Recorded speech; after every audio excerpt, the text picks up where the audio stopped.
اور عزیز بہنوں، السلام علیکم ورحمۃ اللہ وبرکاتہ۔ الحمدللہ آج ہم درس قرآن مجید کی سیریز میں 10ویں درس میں پہنچ گئے ہیں۔ آج کا ہمارا درس بیعت سے متعلق ہوگا۔ بیعت کے لفظی معنی تو خریدنے کے ہوتے ہیں، بیچنے کے ہوتے ہیں بیعت کا معنی ہوتا ہے بیچنا۔ تو اب یہ کیا بیچنا ہوتا ہے، کیسی بیعت ہے جس کا قرآن مجید میں بہت ساری آیات میں ذکر آیا ہے، اور خواتین کی خصوصی بیعت کا بھی سورہ ممتحنہ میں ذکر آیا ہے، تو ہم اس کے بارے میں آج پڑھیں گے انشاءاللہ تعالی۔ اور سورہ ممتحنہ کی آیت نمبر 12 پڑھیں گے، اس کے علاوہ سورہ توبہ کی آیت 111 بھی پڑھیں گے، 2 آیتیں۔ پہلی والی آیت میں یعنی سورہ ممتحنہ کی آیت میں نبی کریم صلی اللہ علیہ وسلم نے مومن عورتوں سے جو بیعت لی تھی اس کا ذکر آیا ہے، اس کی پوری تفصیل ہے اس میں۔ اور دوسری جو آیت ہے اس میں اللہ تعالیٰ نے مومنوں کے ساتھ جو بیعت کی ہے اس کا ذکر ہے، یعنی نبی کریم صلی اللہ علیہ وسلم کے ہی ہاتھ پہ بیعت ہوئی تھی، لیکن اس آیت میں اللہ تعالیٰ نے خود اپنے ساتھ بیعت کرنے کا ذکر کیا ہے، اور اس کا بدلہ بھی جنت اور اپنی رضا کے ذریعے بتایا ہے، اور اس کی تفصیل بھی ہم انشاءاللہ پڑھیں گے۔ ہماری پہلی آیت یہ ہے، بسم اللہ الرحمن الرحیم، یا ایھا النبی، اے نبی صلی اللہ علیہ وسلم۔ اللہ تعالیٰ نبی صلی اللہ علیہ وسلم سے خطاب کر رہے ہیں، بات کر رہے ہیں، فرما رہے ہیں، اے نبی صلی اللہ علیہ وسلم، اذا جاءک المؤمنات، جب آپ کے پاس مومن عورتیں آئیں، یبایعنک، آپ سے بیعت کرنے کے لیے، معاہدہ کرنے کے لیے ان کے دین کے معاملے میں۔ کس بات کا معاہدہ؟ اب آپ گنتے جائیے کتنی چیزیں ہیں، 5 سے 6 چیزوں کا یہاں پر ذکر آیا ہے، غور کریے، آپ ترتیب کے اوپر بھی غور کریے۔ علی اللہ یشرکن باللہ شیئا، اس بات پر کہ وہ اللہ کی ذات میں کسی بھی چیز کو شریک نہیں کریں گے، کسی کو بھی نہیں فرمایا، کسی شخص کو نہیں، کسی چیز کو بھی شریک نہیں کریں گے، یعنی پتھر کے بت بھی اس میں آ گئے۔ صرف لوگوں کی پوجا نہیں، اللہ تعالیٰ کے علاوہ بعض لوگ حضرت عیسیٰ علیہ السلام کو بھی خدا مانتے ہیں، وہ شخصیت میں آ گئے۔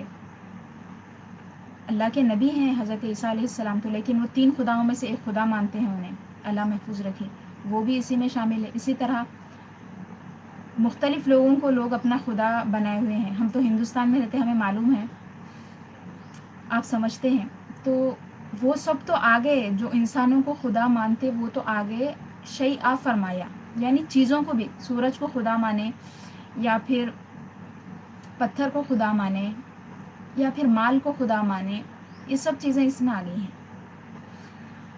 تو اے نبی صلی اللہ علیہ وسلم، جب مومن عورتیں آپ کے پاس آئیں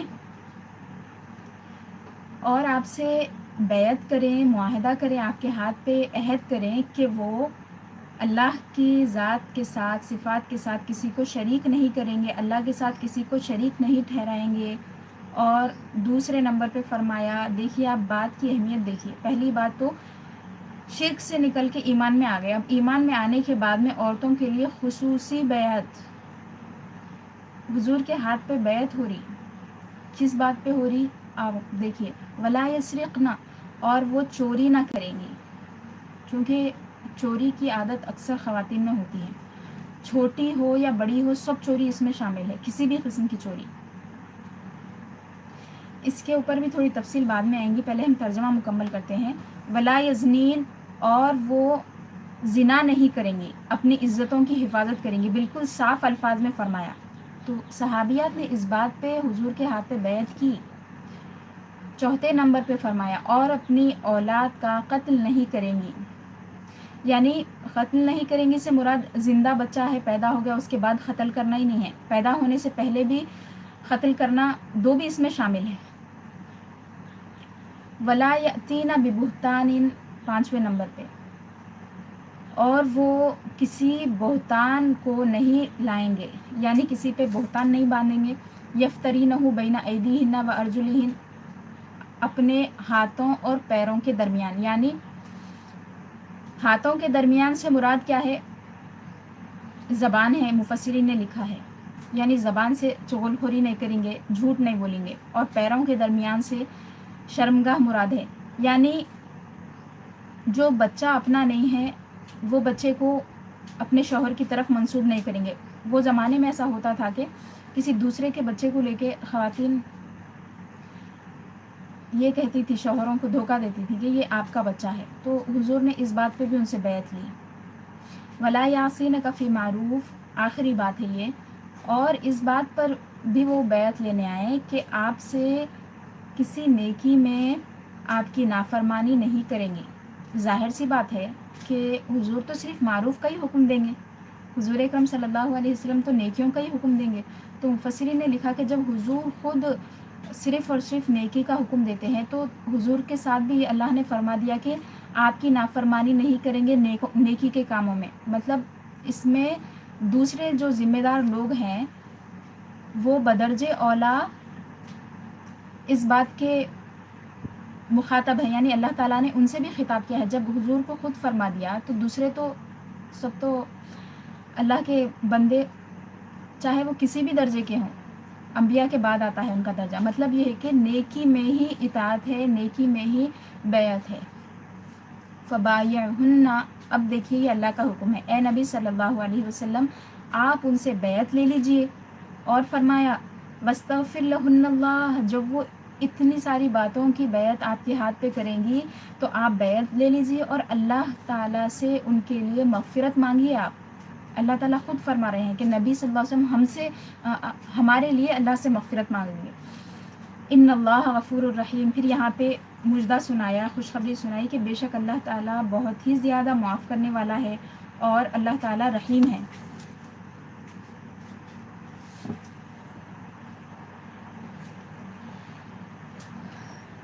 تو اس آیت کے بارے میں آیا ہے کہ جب نبی کریم صلی اللہ علیہ وسلم نے صحابہ اکرام رضوان اللہ علیہم اجمعین سے بیعت لی تو خواتین کی ایک جماعت بھی آئی، وہ بھی حضور اکرم صلی اللہ علیہ وسلم کے دست مبارک پر بیعت کرنا چاہ رہی تھی۔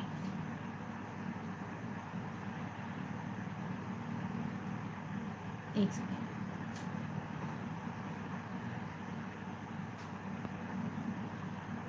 صحیح مسلم شریف کی حدیث ہے، حضرت عائشہ رضی اللہ عنہا سے روایت ہے، ام المؤمنین سیدتنا عائشہ رضی اللہ عنہا روایت فرما رہی ہیں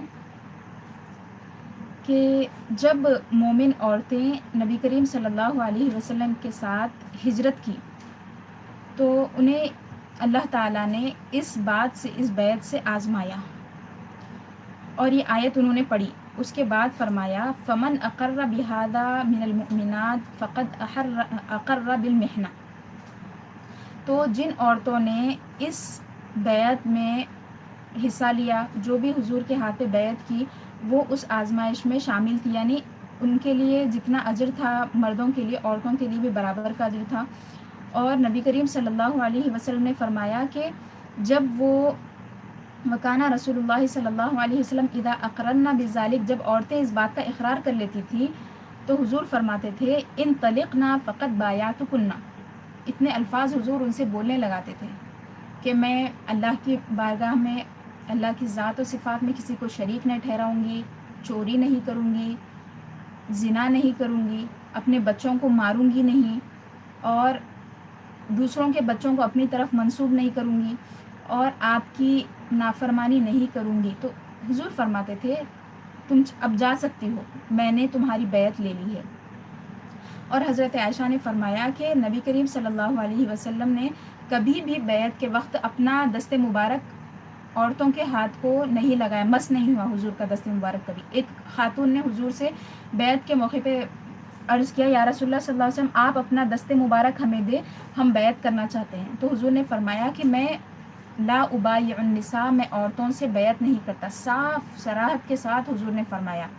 یعنی جو لوگ یہ سمجھتے ہیں کہ آج کے زمانے میں اخلاقی تقاضا سمجھا جا رہا ہے. کسی سے ملنا ہو اگر ہاتھ نہ ملایا جائے تو اچھے خاصے لوگ، مطلب میں غیر مسلموں کی بات نہیں کر رہی، مسلمانوں کی، تو کہتے ہیں کہ یہ مطلب ہماری تہذیب کا حصہ ہے، ہم اگر ہاتھ نہیں ملائیں گے تو بد اخلاق سمجھے جائیں گے غیر محرم عورتوں سے یا پھر عورتیں غیر محرم آدمیوں سے. تو دیکھیے یہ حدیث شریف ہے اور اس کا ذکر اسی آیت میں آیا ہے، اس آیت کی تفسیر میں، کہ نبی کریم صلی اللہ علیہ وسلم نے صراحت سے فرمایا کہ میں عورتوں سے مصافحہ نہیں کرتا. اور 2 روایتیں آئی ہیں اسی تفسیر میں کہ حضور اکرم صلی اللہ علیہ وسلم نے ایک پانی کا برتن منگایا اور اس کے اندر اپنے دست مبارک کو ڈالا. اس کے بعد خواتین نے بھی اپنے ہاتھوں کو اس میں ڈالا. اس طرح بیعت ہوئی. آدمیوں کی بیعت تو ایسی ہوتی تھی کہ حضور اکرم صلی اللہ علیہ وسلم اپنا دست مبارک ان کے ہاتھوں پہ رکھتے تھے. اس کا بھی ذکر آیا ہے دوسری آیات میں، قرآن مجید کی سورہ فتح کی آیات میں ہے. تو وہ مردوں کی بیعت کا ذکر تھا. میں یہاں پہ خصوصی طور سے جو خواتین کی بیعت ہے وہ آیتیں آپ کو یہاں پہ پڑھا رہی ہیں، ہم پڑھ رہے ہیں. تو ایک طریقہ تو یہ ہو گیا کہ پانی کے اندر ہاتھ ڈالنے کا. دوسری روایت میں یہ ہے کہ نبی کریم صلی اللہ علیہ وسلم نے ایک رومال کو یا کپڑے کو پکڑا، دوسری جانب خواتین نے اس کو پکڑا. تو تفسیر میں یہ لکھا ہے کہ یہ ہو سکتا ہے کہ یہ دونوں بھی کام ہوئے ہوں، ضروری نہیں ہے کہ ایک ہی کام ہو. 2 روایتیں ہیں تو ممکن ہے کہ حضور نے یہ بھی کیا ہے، پانی میں بھی ہاتھ ڈالا، اور کبھی ایسا بھی فرمایا کہ کپڑے کا ایک طرف آپ پکڑے، دوسری جانب عورتیں پکڑی ہوئی تھیں. اور حضور فرماتے تھے بیعت لینے کے بعد قد بایعتکن کلامن، میں نے بات کے ذریعے، کلام کے ذریعے تم سے بیعت کی ہے. خواتین سے فرمایا، یعنی ہاتھ کے ذریعے ہی بیعت نہیں ہوتی، زبانی طور سے بھی بیعت ہوتی ہے.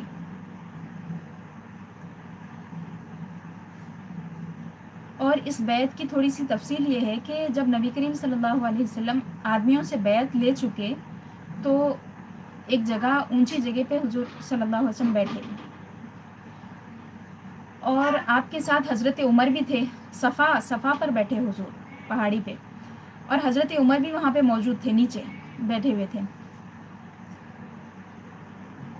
اور نبی کریم صلی اللہ علیہ وسلم نے حضرت عمر کو خواتین کے پاس بھیجا. انصار کے ایک گھر میں خواتین جمع تھی، وہاں پہ آپ نے حضرت عمر رضی اللہ عنہ کو بھیجا. حضرت عمر وہاں گئے اور کہنے لگے کہ میں اللہ کے رسول کا رسول ہوں، یعنی اللہ کے رسول صلی اللہ علیہ وسلم کا بھیجا ہوا ہوں. اللہ نے نبی صلی اللہ علیہ وسلم کو بھیجا، نبی صلی اللہ علیہ وسلم نے حضرت عمر کو بھیجا عورتوں کے پاس، تو میں رسول کا رسول ہوں. اس طرح کے ان کے کلمات ہیں. تو خواتین نے کہا کہ اللہ کے رسول کے لیے بھی ہم مرحبا کہتے ہیں، اللہ کے رسول کے جو فرستادہ بھیجے ہوئے ہیں ان کو بھی ہم مرحبا کہتے ہیں. اس کے بعد حضرت عمر نے ان سے ان تمام چیزوں کی بیعت لی، اور حضرت عمر نے اپنا ہاتھ اندر کیا، ایسا بس مصافحہ نہیں کیا. اتنا ہے کہ وہ خواتین اندر تھی، حضرت عمر باہر تھے.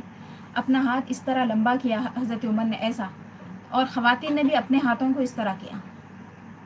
یعنی ایک انداز تھا کہ بیعت تو زبانی ہو رہی تھی، دل سے اس کا اقرار ہو رہا تھا، لیکن اس کا ایک ظاہری ایک منظر تھا، وہ یہ تھا کہ اس طرح ہاتھوں کو انہوں نے عہد لینے کے لیے لمبا کیا تھا.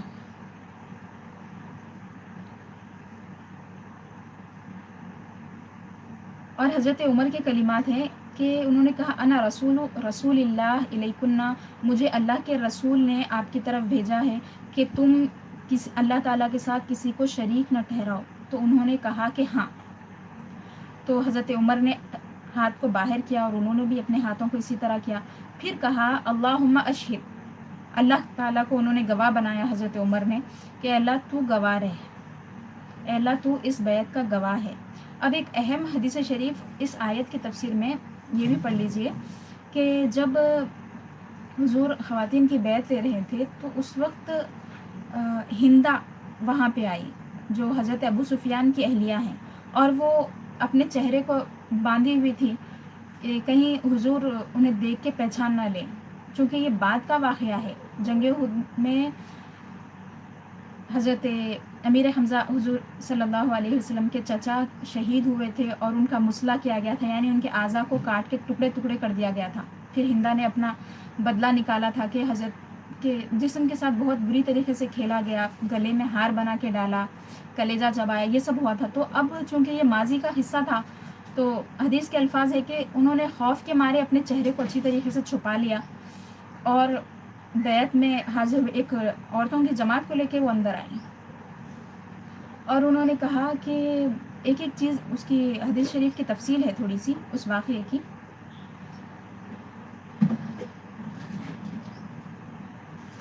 پھر انہوں نے کہا، پہلی بات انہوں نے یہ کی کہ یا رسول اللہ صلی اللہ علیہ وسلم واللہ انک لتأخذ علینا امرا ما رأیتک اخذتہ علی الرجال.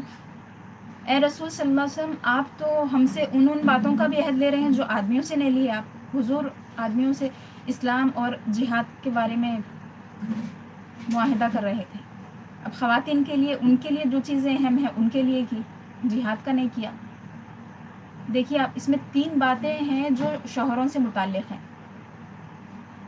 ایک تو عزت کی حفاظت کا بھی فرما دیا، چاہے وہ شادی شدہ ہو یا غیر شادی شدہ. دوسرا، بچوں کو قتل نہیں کریں گی، اس میں بھی شوہر کے بچوں کی حفاظت کی بات ہوئی. تیسری بات، بہتان نہیں اٹھائیں گی، یہ بھی اسی سے متعلق ہے. تو یعنی ازدواجی زندگی کی ایک خاتون کے پاس کتنی اہمیت ہوتی ہے، اس کی کل کائنات ہوتی ہے، اس کا گھر، اس کے بچے اور اس کا شوہر. تو حضور نے ان کا خیال رکھ کے اس بات کا حکم دیا. اور اب دیکھیے آپ، چوری کا جو معاملہ ہے وہ بھی اکثر چوری کہاں سے ہوتی ہے؟ شوہروں کے مالوں میں ہوتی ہے چوری. اس کا بھی ذکر اسی حضرت ہندہ کا جو ابھی ہم پڑھ رہے ہیں اس میں بھی اس کا ذکر آ جائیں گے. یعنی اگر آپ مجموعی طور پہ دیکھیں تو 2/3 حصہ ان احکام کا، 6 میں سے 4 باتیں شوہروں کے ساتھ معاملے کی ہیں. اہمیت دیکھیے آپ.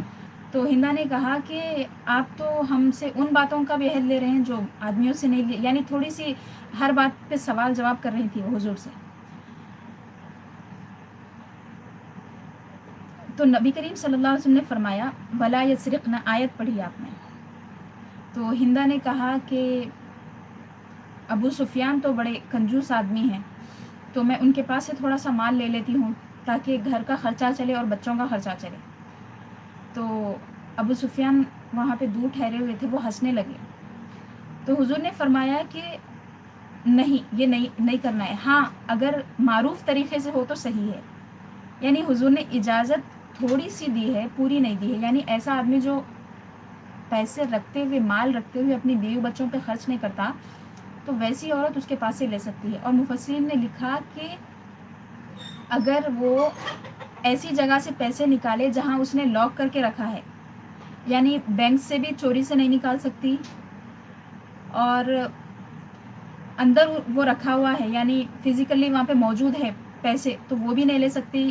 اور اب تو ہمارا زمانہ الگ ہے، آن لائن ٹرانزیکشن کا ہے، تو یہ بھی نہیں کر سکتی. ہاں اتنا کر سکتی کہ اس کے ضرورت کے حد تک تھوڑے بہت پیسے نکال لی، تو حضور نے اس کی اجازت دی. اور یہ عام عورتوں کے لیے نہیں ہے، ایسی عورت جس کا شوہر کنجوس ہے، دیتا بھی نہیں، کھانے کو اس کے لیے کچھ بھی نہیں ہے. کیونکہ پیسے چرانا کہیں سے بھی اخلاق نہیں ہے، چاہے وہ شوہر کے جیب میں سے کیوں نہ ہو. تو انہوں نے کہا کہ ابو سفیان کنجوس آدمی ہے، وہ تو میں تھوڑے بہت پیسے لے لیتی ہوں. تو حضور نے فرمایا کہ نہیں، ایسا نہیں کرنا ہے. ہاں معروف طریقے سے کرو. معروف طریقہ یہی ہے کہ ضرورت جب ہے اور پھر بھی نہیں دے رہا تو ویسے موقع پہ پیسے لینے کی حضور نے اجازت دی. تو اب یہ بات سنے حضرت عمر بھی وہاں پہ موجود تھے، اور حضرت عمر ہنسنے لگے. اتنا ہنسے کہ مطلب ہنسی روکنے کے لیے زمین پہ لیٹ گئے.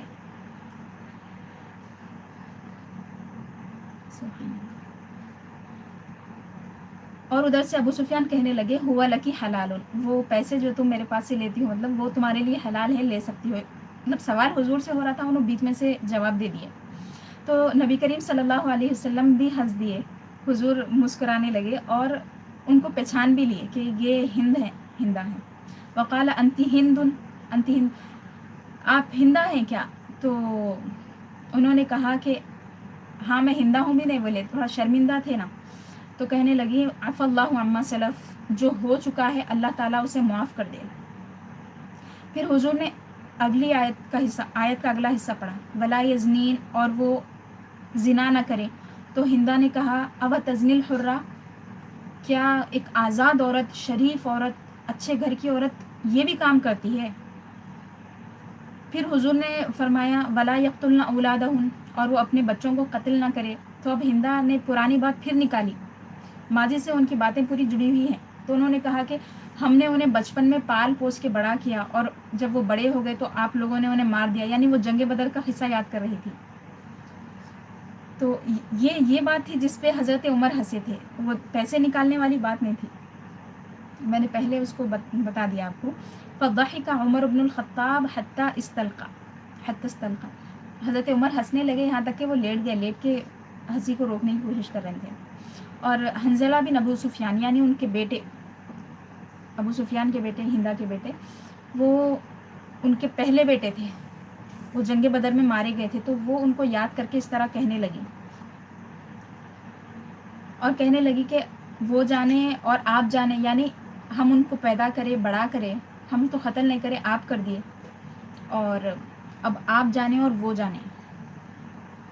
پھر حضور نے آیت پڑھی وَلَا يَأْتِينَ بِبُهْتَانٍ يَفْتَرِينَهُ بَيْنَ أَيْدِيهِنَّ وَأَرْجُلِهِنَّ وَلَا يَعْصِينَكَ فِي مَعْرُوفٍ. 2 باتیں فرمائی, اور وہ کسی بہتان کو نہ لائیں, یعنی دوسروں کے بچوں کو لا کر اپنا بچہ کہہ کے شوہر کو دھوکہ نہ دے, اور معروف میں یعنی نیکی میں آپ کی نافرمانی نہ کریں.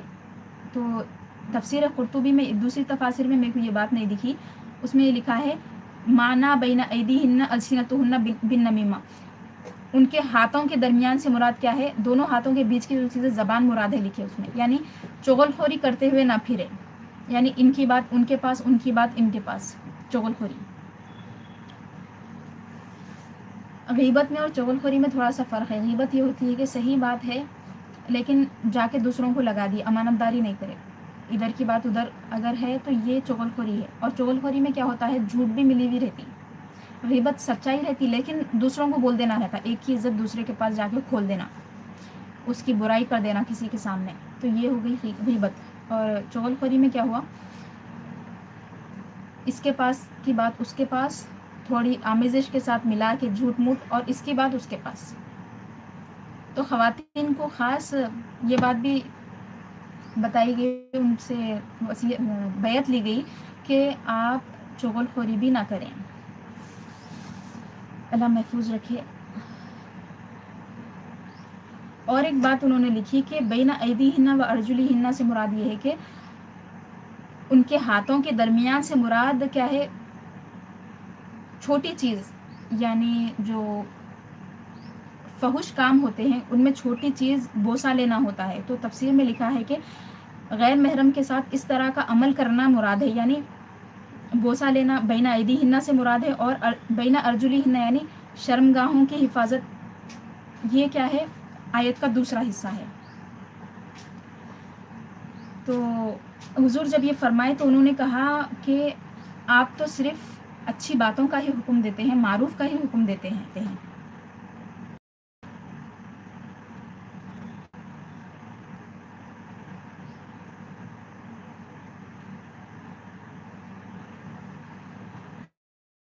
اور ہندا نے یہ بھی کہا کہ واللہ ان البہتان لامر قبیح, بے شک بہتان بہت ہی بری چیز ہے. ما تأمر الا بالارشد و مکارم الاخلاق, اور آپ صرف بہت ہی اچھی باتوں کا اور عمدہ اخلاق کا حکم دیتے ہیں. اور ولا یعصینک فی معروف, اس بارے میں لکھا ہے کہ وہ نوحہ نہ کرے. حضور نے فرمایا کہ 4 چیزیں ہیں جو میری امت میں ہیں جاہلیت کی, وہ ختم نہیں ہوتی. اور اس میں سے یہ فرمایا کہ النیاحہ, یعنی وہ نوحہ کرتی ہیں. حضرت عمر نے ایک عورت کو دیکھا وہ نوحہ کر رہی, تو حضرت عمر اس کو مارنے لگے, اور اتنا مارے کہ اس کی جو اوڑھنی تھی وہ بھی ہٹ جا رہی تھی. تو لوگوں نے کہا کہ عورت ہے, عورت ہے. حضرت عمر نے کہا کہ نہیں, انہیں گناہ بہت بڑا کری, تو اس کی دنیا میں بھی عذاب ہے. یعنی نوحہ کا مطلب یہ ہے کہ کسی کی میت پہ جا کے, یعنی پروفیشنل رونے والیاں, ایسی عورتیں جو پیشہ بنائی ہوئی ہیں رونے کا, کس کے بھی گھر میں میت ہوئی تو جا کے رونا, ہائے ہائے کرنا, اور اس کے محاسن بیان کرنا, اللہ تو ایسا کہیں کر دیا, کہیں اٹھا لیا, پھر ایسا جو اپنے چہرے کو نوچتی, بال کھینچ لیتی, سینہ پیٹتی, یہ سب چیزیں اس میں ہوتی تھیں. تو حضور نے فرمایا کہ اگر نوحہ کرنے والی توبہ نہ کرے تو قیامت کے دن اسے سخت عذاب ہے. کیا ہے, آپ درس ہونے کے بعد میں آپ یہ میسج کریے دوبارہ, درس ختم ہونے کے بعد میں کریے.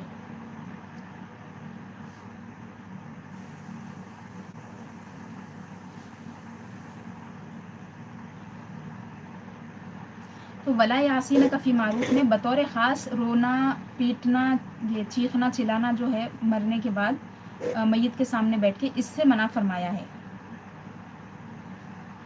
تو ایک صحابیہ تھی، وہ ضعیف تھی، بڑی عمر کی خاتون تھی، تو انہوں نے بیعت کے درمیان، مطلب دیکھیے آپ کتنی پختہ قسم کی ان کی بیعت ہوتی تھی، ان کو یہ سمجھ میں آ گیا کہ اگر میں بیعت لے لوں گی تو اب میں یہ کام نہیں کر سکوں گی، تو انہوں نے کہا کہ یا رسول اللہ، جاہلیت کے زمانے میں کسی کا میرے اوپر احسان ہے، میں ان کا احسان پہلے چکا دینا چاہ رہی ہوں، آپ مجھے اجازت دیجیے۔ تو حضور خاموش بیٹھ گئے، وہ گئی اور جو بھی ان کا احسان چکانا تھا چکا کے پھر واپس آ کے اپنی بیعت کو مکمل کر لی۔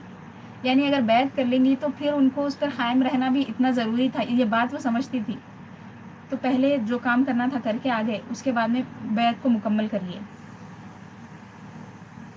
اور یہ بھی فرمایا کہ تفسیر میں یہ بھی لکھا ہے کہ یہ ہر قسم کی معروف مراد ہے، یعنی جن بھی نیکیوں کا نبی کریم صلی اللہ علیہ وسلم نے حکم دیا ہے ہمیں، ان پر ہمیں بیعت کرنا ہے۔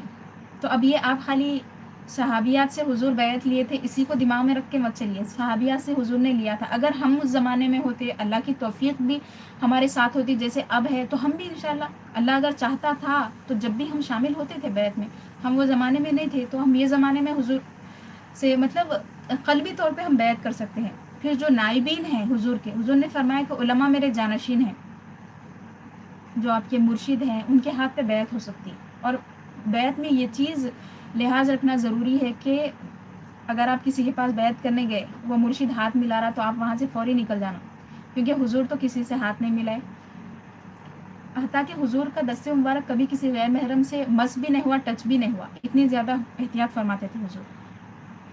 تو اگر آج کوئی اس طرح عورتوں کی بیعت لیتا ہے تو سمجھ جانا چاہیے کہ یہ بیعت نہیں ہے بلکہ کوئی دوسرا معاملہ ہے۔ تو ایسوں کی بیعت کی بات نہیں چلی جو واقعتاً شریعت کے پابند ہے، اہل علم ہے، روحانیت ہے ان کے پاس، ان کے ہاتھ پہ اگر بیعت ہو رہی تو کپڑے کے ذریعے ہوگی یا پھر صرف زبانی ہوگی، کپڑے کی بھی ضرورت نہیں ہے، اگر زبانی بھی بول دیے بیعت ہو جائے گی۔ ہاں، جو بیعت کیے ہوئے ہیں آلریڈی، اب ان کو کیا کرنا ہے، اگر آپ کرنا چاہ رہے ہیں اب یہ، تو اپنے مرشد کے پاس جا کے یہ آیت بتا کے بولیے کہ میں آپ کے ہاتھ پہ ان چیزوں پہ بیعت کرنا چاہ رہی ہوں، تاکہ زندگی بھر یاد رہے کہ میں نے ان باتوں پہ ان سے بیعت لی تھی۔ اگر نہیں کرنا ہے آپ کو تو بس حضور کے ہاتھ پہ انہوں نے جیسی بیعت کی تھی دل سے ویسی بیعت کر لیں۔ تو یہ 6 چیزیں جو ہے نا، آپ دیکھیے تو 5 چیزیں تو خاص ہیں، لیکن جو 6ویں چیز ہے وہ عام ہے، ولا یعصین کا فی معروف، اور اس بات پر وہ بیعت کریں کہ کسی بھی نیکی میں آپ کی نافرمانی نہیں کریں گے، یعنی حضور نے جو بھی نیکی ہمیں بتائی ہے اس کے موافق کرنا ہے، اس کے خلاف نہیں کرنا ہے۔ میرے خیال سے اگر ہم ذہن میں رکھ کے چلیں اگر بیعت کو، تو یہی ایک آیت کافی ہو سکتی ہے، سب چیزیں اس میں آ جاتی۔ جب بھی ہم کوئی گناہ کرنے گئے، کوئی مطلب ایسا کام جو خلاف شریعت ہے، نفس مجبور کر رہا ہے یا پھر ماحول مجبور کر رہا ہے یا پھر ساتھی مجبور کر رہے ہیں، مجبوری کسی بھی قسم کی ہو، ہم اگر یہ یاد کر لیں کہ میں نے حضور سے اس بات کی بیعت لی ہوئی ہے، میں نے فلاں بزرگ سے اس کی بیعت لی ہوئی ہے، تو فوری ہم وہ کام سے اٹھ سکتے ہیں۔ اب فائدہ اس کا کیا ہونے والا ہے، دیکھیے آیت کے آخری حصے میں فرمایا کہ آپ ان سے بیعت لے لیجئے اگر وہ ایسی بیعت کریں تو، اور اللہ تعالیٰ سے آپ ان کے لیے دعا کریے، حضور ہمارے لیے اگر دعا کر دیں مغفرت کی تو اس سے بڑھ کے کیا بات ہوگی۔ اور اس میں کسی بھی قسم کی کوئی لمٹ نہیں ہے، چاہے جتنے گناہ ہوں، جو بھی ہو گیا پرانی زندگی میں، اب بیعت کر کے نئی زندگی، اچھی سوچ کے ساتھ، نئی سوچ کے ساتھ اور پاکیزہ افکار کے ساتھ بیعت کے بعد میں نئی زندگی شروع ہوگی۔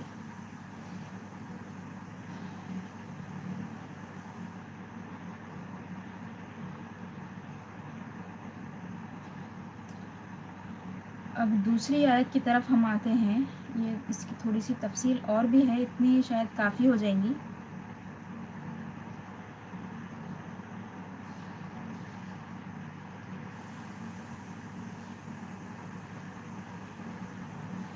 ہاں، یہ حدیث شریف بھی بہت اہم ہے کہ جب حضور نے یہ بیعت لے لی تو ایک صحابی نے بیعت کے بعد میں کیا کیا، ان سے حضور نے یہ بھی کہا تھا کہ صدقہ کرو، صدقے کا بھی حکم دیا تھا حضور نے اس میں. تو ایک صحابی نے اپنے ایسا رومال کو پھیلایا، صدقے ان کے جمع کیے، تو عورتیں اپنی انگوٹیاں اس میں ڈال رہی تھیں اور اپنی بالیاں ڈال رہی تھیں. انگوٹیوں میں 2 قسم کی انگوٹی کا ذکر آیا ہے. ایک وہ جو سادی ہے، صرف رنگ ہے، اس پہ کچھ بھی لگا ہوا نہیں ہے، پتھر نہیں ہے اس پہ، اور ایسی جو بڑی بڑی تھوڑی زیادہ قیمتی والی تھی وہ بھی ڈالنے لگی.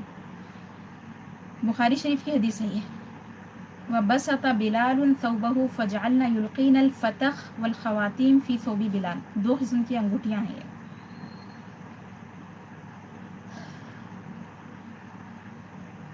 فتح یعنی بڑی انگوٹیاں ہیں، اور اس کے بعد دوسرا جو ذکر آیا ہے وہ ایسی انگوٹھی جو صرف رنگ ہے، اس کے اوپر کچھ بھی دوسرا لگا ہوا نہیں ہے، سونا ہو یا چاندی ہو.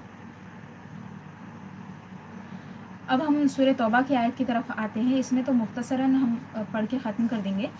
اس میں اللہ تعالیٰ نے فرمایا کہ بے شک اللہ تعالیٰ نے مومنین سے خرید لیا ہے، اشترا من المؤمنین، مومنوں سے خرید لیا ہے اللہ تعالیٰ نے، انفسہم، ان کی جانوں کو، واموالہم، اور ان کے مالوں کو، بِأَنَّ لَهُمُ الْجَنَّةَ، اس بات کے بدلے کہ ان کے لیے جنت ہے. یعنی اللہ نے ان سے جان اور مال لیے اور بدلے میں جنت دے دی.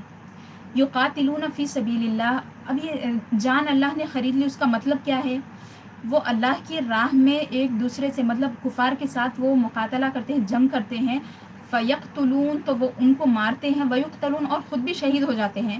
وعدن علیہ حقاً، یہ اللہ تعالیٰ کا سچا وعدہ ہے. فی التوراۃ والانجیل والقرآن، تورات میں بھی تھا یہ وعدہ، انجیل میں بھی تھا، قرآن میں بھی ہے. ومن اوفی بعہدہ من اللہ، جو اللہ تعالیٰ کے ساتھ کیے گئے اس عہد کو پورا کرے. فاستبشروا ببیعکم، تو تم، خوشخبری ہے تمہارے لیے اس بیع کے ذریعے جو تم نے کی ہے نبی صلی اللہ علیہ وسلم کے ہاتھ پہ. وذالک هو الفوز العظیم، اور یہی بہت بڑی کامیابی ہے. اب یہاں پہ اللہ تعالیٰ کی بیعت کی بات ہے، پہلی والی آیت میں نبی صلی اللہ علیہ وسلم کے ہاتھ پہ بیعت کی بات ہے. آپ ایک دوسری آیت کو دیکھیے، اس میں تو صاف فرما دیا کہ الذین یبایعونک، اے نبی صلی اللہ علیہ وسلم، اے رسول صلی اللہ علیہ وسلم، جو لوگ آپ کے ہاتھ پہ بیعت کرتے ہیں، انما یبایعون اللہ، بے شک وہ اللہ سے بیعت کرتے ہیں. اور زیادہ صراحت کے ساتھ آگے فرمایا ید اللہ فوق ایدیہم، ان کے ہاتھوں پہ اللہ کا ہاتھ ہے. حالانکہ ان سب کے ہاتھوں پہ بظاہر تو نبی صلی اللہ علیہ وسلم نے ہاتھ رکھا تھا، تو اللہ تعالیٰ نے فرمایا کہ ان کے ہاتھوں پہ اللہ کا ہاتھ ہے. تو اس آیت میں بیعت کی جزا اللہ تعالیٰ نے جنت کو بیان کی ہے، یعنی جنت ہے بدلہ. اور ایک حدیث شریف میں ہے کہ جو بھی چیزیں انسان کرتا ہے نیکیاں، اس کے اوپر بھی کوئی نیکی موجود ہے. جو بھی خرچ کرتا ہے اس کے اوپر بھی کچھ موجود ہے. پھر آخر میں وہ اپنا خون پیش کر دیتا ہے، اس کے اوپر کوئی چیز نہیں ہے فرمایا. یعنی جب وہ اپنی جان اللہ کی راہ میں قربان کر دیتا ہے تو یہ سب سے بڑی نیکی ہے. اور آپ کو یہ جان کر حیرت ہوگی کہ مرد حضرات کے لیے تو یہ خاص سے ہے جہاد کا حکم. عورتیں حضور کی بارگاہ میں آئی، آ کے کہنے لگی کہ یا رسول اللہ، کہ مرد تو اتنے بڑے کام کرتے ہیں، جنگ میں جاتے ہیں، جانوں کو قربان کرتے ہیں، ہم تو گھر میں بیٹھی ہوتی ہیں، ہمارے لیے کیا اجر ہے؟ تو حضور نے فرمایا کہ دیکھیے اتنا پیارا سوال کرے، جواب اتنا زبردست ملا ان کو، ہم سب کے لیے خوشخبری مل گئی. حضور نے فرمایا کہ ان حسن تباعل احداکن زوجہ، او کما قال صلی اللہ علیہ وسلم، کہ تمہارا اپنے شوہروں کے ساتھ اچھا سلوک کرنا، اچھی بیوی بن کر رہنا، یہی تمہارا جہاد ہے. یعنی سب سے بڑی نیکی ہے جہاد، اور جہاد کے برابر عورتوں کا جہاد اللہ کے رسول صلی اللہ علیہ وسلم نے شوہروں کے ساتھ اچھا رہنا قرار دیا. حسن تباعل یعنی شوہر کے ساتھ اچھا رہنا یا پھر اچھی بیوی بن کر رہنا. یعدل ذالک کلہ، یہ ان سب کے برابر ہے. اور ایک حدیث میں یہ بھی فرمایا کہ ہر وہ عورت جو اس حال میں دنیا سے جائے کہ اس کا شوہر اس سے راضی ہے تو وہ جنت میں جائے گی. تو یہ تھی 2 آیتیں ہماری بیعت کے متعلق. ضمناً ہم نے اور بھی بیعت کی آیتوں کا یہاں پہ ذکر کیا. اس کا خلاصہ ہم اس طرح کر سکتے ہیں کہ نبی کریم صلی اللہ علیہ وسلم نے صحابیات سے اس بات پر بیعت لی اللہ تعالیٰ کے حکم سے کہ وہ شرک نہیں کریں گی، کسی بھی قسم کا شرک۔ آپ دیکھیے یہاں پہ ایک اہم بات چھوٹ رہی تھی، میں اب بتا کے پھر خلاصہ کروں گی کہ تفسیر میں اس کے ساتھ میں یہ بھی لکھا ہوا ہے کہ سحر کا ذکر بھی آیا ہے ضمن، سحر نہیں کرائیں گے۔ اب دیکھیے اب یہ جو شرک والا معاملہ ہے نا، تو شرک میں سحر بھی آ جاتا ہے، یعنی اس میں بہت سارے بات ہوتے ہیں، قرآن مجید کی آیتوں کو الٹا پڑھتے ہیں اور نعوذ باللہ قرآن مجید کو گندگی میں ڈالتے ہیں۔ اب تو آپ خود نیٹ پہ دیکھ سکتے کہ جادو کس طرح کر رہے ہیں، بہت سارے جادوؤں کا مطلب پردہ فاش ہو جا رہا، قبرستان میں جو لے جا کے گاڑتے تو قرآن مجید کے اوپر لگاتے، گندگی میں ڈالتے، یعنی عام لوگ تو جادوگر کے پاس جا کے بول دیتے بھائی کہ ہماری ساس ایسا کر رہی، ہماری بہو ایسا کر رہی۔ یہ ہمارے شہر میں تو بہت زیادہ عام ہے، ہر گھر میں تقریباً یہ ہو گیا، اللہ ماشاء اللہ بہت کم لوگ بچے ہوئے ہیں اس سے۔ تو یہ شرک میں آ رہا، وہ سمجھ رہے ہیں کہ ہم نماز پڑھ رہے ہیں، روزہ رکھ رہے ہیں، زکوٰۃ بھی دے رہے ہیں، لیکن انہوں ستا رہے نا، ان کے اوپر یہ کرا دینا ہے۔ اللہ تعالیٰ ہماری اور آپ کی حفاظت فرمائے اس سے۔ اگر یہ چیزوں میں قریب سے آپ دیکھ رہے ہیں یا ملوث ہے تو فوری توبہ کرنے کی ضرورت ہے۔ اگر کوئی ظلم کر رہا تو اللہ تعالیٰ سے مدد مانگنا ہے، کوئی دوسرا طریقہ نکالنا ہے، تدبر کے ساتھ، سوچ فکر کے ساتھ اس کا حل کرنا۔ لیکن جادوگروں کے پاس جانا بہت مطلب ایمان ہاتھ سے چلے گیا سمجھیے۔ اگر جادوگر کے پاس گئے، بظاہر آپ جا کے وہاں پہ تھوڑی چیزیں اس کو دے رہے ہیں، پیسہ دے رہے ہیں، انہیں کیلے دے رہا، گھر میں لا کے ٹھوک لے رہے ہیں، لوگوں کے گھروں کے سامنے یہ وہ چیزاں ڈال دے رہے ہیں، تو یہ تو آپ تو کچھ بھی نہیں کرتے، لیکن انہیں وہاں پہ جا کے کیا کرتا کہ آپ کا کام کرنے کے واسطے پورا گندے گندے کام کرتا، قرآن مجید کی بے حرمتی کرتا، تو گناہ میں ہم بھی برابر کے شریک ہو جاتے، اللہ محفوظ فرمائے۔ تو حضور نے بیعت کن باتوں پہ لی کہ وہ شرک نہ کریں گے۔ اور ابھی بھی بہت سارے گھروں میں مورتیاں بھی رکھی ہوئی ہیں، آپ کو حیرت ہوگی، آپ میں سے بہت سارے لوگ جانتے بھی ہوں گے، اللہ جانے وہ باپ دادا مشرک تھے یا کیا ہو گیا تھا، یا پھر پنڈتوں کے پاس جاتے تھے، مسلمان ہیں، نماز روزہ سب کرتے، لیکن ایک کمرے میں کونے میں اتنی مورتی رکھی ہوئی رہتی، حیران ہو جاتے دیکھ کے مسلمانوں کے پاس ہے یہ۔ اب صرف ہندوستان میں ہے یا دوسری جگہوں پہ بھی ہے، اللہ بہتر جانے۔ تو اس بات پہ حضور نے بیعت لی کہ وہ شرک نہ کریں، چوری نہ کریں، بدکاری نہ کریں، اور اپنے بچوں کا قتل نہ کریں، اور دوسروں کے بچوں کو اپنی طرف منسوب نہ کریں، اور کسی بھی نیکی میں حضور کی نافرمانی نہ کریں۔ پھر اس کا ثواب یہ بیان کیا کہ نبی کریم صلی اللہ علیہ وسلم انہیں بیعت میں داخل فرما لیں گے اور اللہ تعالیٰ سے مغفرت طلب کریں گے ان کے لیے۔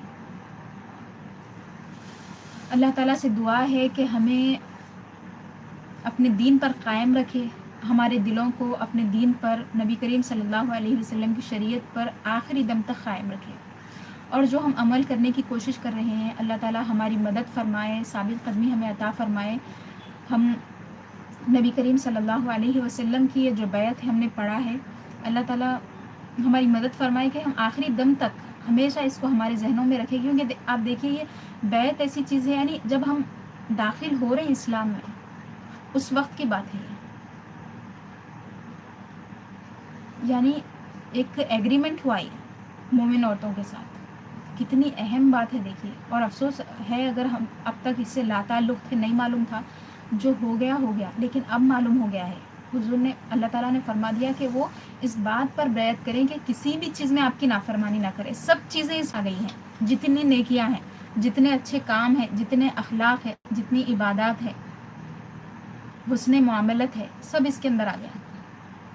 بس اللہ تعالیٰ سے دعا ہے کہ ہمیں ثابت قدمی عطا فرمائے اپنے دین پر، نیکیوں پر، اپنی اور اپنے رسول صلی اللہ علیہ وسلم کی اطاعت پر اور محبت پر۔ اب آپ کا کوئی سوال تھا، شاید یہاں پہ دکھیں گا میرے کو یا نہیں دکھیں گا؟ ہاں، کسی کی جانب سے کوئی تکلیف ہو اور وہ بات کسی اور شخص کا سامنے بولے یا غیبت میں، اچھا یہ غیبت میں شامل ہوتا ہے کیا؟ یہ دیکھیے ایک لحاظ سے تو غیبت ہے، لیکن اس میں تھوڑا کنٹرول کی ضرورت ہوتی۔ عام طور پہ سب کے ساتھ یہ ہوتا، شروع میں ہم زبان ہماری کھلی ہوئی رہتی، ہم بولتے، اکثریت کا یہی حال ہے کہ انہوں ایسا کرے ایسا کرے ایسا کرے، لیکن جب ہم اپنے آپ کو کوئی اچھے کام میں، نیکی میں، کتابوں کے مطالعے میں، علم حاصل کرنے میں، کون سا بھی علم ہے، وہ علم دین ہو یا جو بھی علم آپ حاصل کر رہے ہیں، اللہ کے قریب لے جانے والا علم ہے وہ تو شیطان کی گرفت ڈھیلی پڑ جاتی ہے، آدمی مصروف ہو گیا تو پھر ہمیں ان چیزوں کی کوئی پرواہ نہیں رہتی. کوئی تکلیف دے رہا تو بھی ہم مطلب یہ چیز آہستہ آہستہ ہو جاتی کم. احتیاط کرنا زیادہ بہتر ہے. اللہ تعالیٰ حفاظت فرمائے ہماری، اور ثابت قدمی عطا فرمائے. حضور اکثر یہ دعا فرماتے تھے، یا مقلب القلوب، اے دلوں کو پھیرنے والے، ثبت قلبی علی دینک و طاعتک، تو میرے دل کو تیرے دین اور تیری اطاعت پر ثابت رکھ دے. دل اللہ تعالیٰ پلٹاتے رہتا ہے. ایک حدیث شریف میں یہ بھی ہے کہ مومن کا دل اللہ تعالیٰ کی 2 انگلیوں کے بیچ میں ہے، وہ اسے جیسے چاہے پھرا دے. یہ دیکھیے، اگرچہ یہ بظاہر مشکل، تھوڑی باتیں بظاہر مشکل ہیں، لیکن جب اللہ کی توفیق شامل حال ہوتی ہے تو بڑے بڑے کام انجام ہو جاتے ہیں. جب اللہ تعالیٰ کی توفیق ہماری ہوتی ہے تو ہم سوچ بھی نہیں سکتے، ہم وہ کام کر دیتے ہیں. چھوٹے چھوٹے کام، چھوٹی نیکی کرنا بھی کبھی مشکل ہو جاتی، تو کبھی بڑے بڑے کام بھی آسان ہو جاتے. یہ صرف جب ہوتا ہے جب ہماری نظر اللہ تعالیٰ کی طرف ہوتی، اللہ پہ ہمارا توکل ہوتا، تو یہ کام ہوتے ہیں. تو آج کا درس بہت زیادہ اہم تھا، اس میں تفصیل بہت زیادہ تھی، لیکن میں نے مختصر کر کے آپ تک پہنچانے کی کوشش کی. میری یہ درخواست ہے آپ سے کہ پہلی بات تو آپ پورے درس میں شامل رہے، آپ کا شکریہ. آپ اس کو ضرور آگے شیئر کریے خواتین کے ساتھ، بچیوں کے ساتھ. جتنی بچیاں، اب جو لوگ سن رہے ہیں نا، آپ کے ساتھ جتنی بچے ہیں، آپ ذمہ داری سمجھ کے پہنچائیے. حضور نے فرمایا بلیغوا عنی ولو آیا، میری جانب سے بات کو پہنچا دو، اگر ایک آیت کیوں نہ ہو. اتنی اہم بات ہم آج ڈسکس کریں یہاں پہ. ہم پڑھے آیتوں کو تفسیر کے ساتھ پڑھے. آپ اس کو آگے پہنچائیے، آپ کے لیے اجر رہے گا، ذخیرہ رہے گا. ہم حسن نیت کے ساتھ، اخلاص کے ساتھ یہ کام کیے. آپ لوگوں نے محبت کے ساتھ اللہ اور اس کے رسول کی خاطر یہاں بیٹھ کر اتنا ٹائم اس کے پیچھے لگایا ہے. اب آپ کا کام یہ ہے کہ اس کو آپ دوسرے دروس آپ نہیں بھیجے چلیے، مگر یہ درس کو آپ ضرور بھیجنا ہے، سب کے ساتھ شیئر کرنا ہے، بچیوں کے ساتھ، خواتین کے ساتھ، سب کے ساتھ. اور جو لوگ دروس کو شیئر کر رہے ہیں ان کا بھی بہت بہت شکریہ. اتنے اچھے کمنٹس، اتنے اچھے فیڈ بیک مل رہے ہیں، اور میرے کو بہت زیادہ خوشی اس وقت ہوتی جب کوئی خاتون کا کمنٹ آتا. مطلب 50 سال، 60، 70 سال کے بڑے بڑے بزرگ یہ درس کو سن رہے ہیں، تو ان کی جو خوشی ہوتی نا، تو وہ خوشی بہت زبردست ہے. تو آپ بھی اس خوشی کا حصہ بنیے. اپنے ساتھ ساتھ اپنے بزرگوں کو بھی شامل کریے، بچیوں کو بھی شامل کریے. آپ سب کا بہت شکریہ، اور السلام علیکم ورحمۃ اللہ وبرکاتہ. وآخر دعوانا ان الحمد للہ رب العالمین.